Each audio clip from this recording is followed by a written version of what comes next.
The winds of change are reaching tropical storm force in the video game world.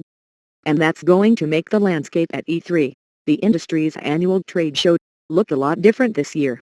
There will, of course, be new games when the show floor opens June 13th.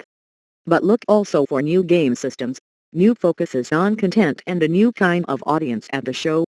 Fresh titles, as always, will be highlighted.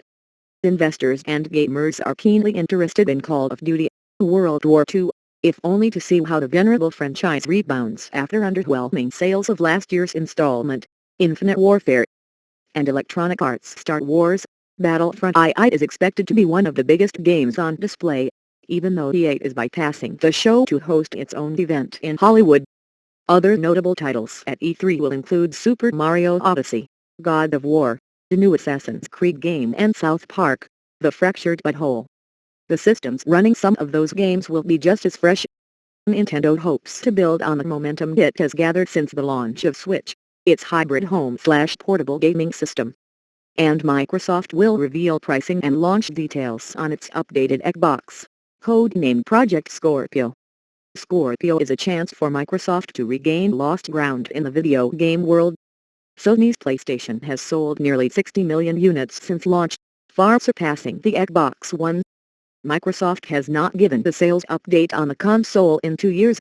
Scorpio is a beefed-up system with the latest hardware and is widely expected to be compatible with VR headsets including the Oculus Rift. Yet to be determined, will gamers be willing to pay for that? The biggest question mark around Project Scorpio is its price, with rumors that its supposedly unrivaled power will require a starting price of $499 or more, says Michael Pachter of Wedbush Securities. If that's the case, we expect Project Scorpio to underwhelm at retail. Virtual reality, which was a major focus of last year's E3, will still be a part of the show, but in a more low-key way. Oculus opted against having a booth this year. HTC won't have one either, though games featuring both headsets will be on display by developers.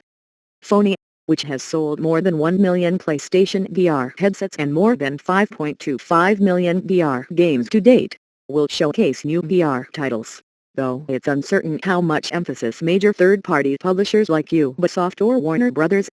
Interactive Entertainment, two early supporters of VR, will put on the technology. Perhaps the biggest change for E3 this year, though, is in who will attend.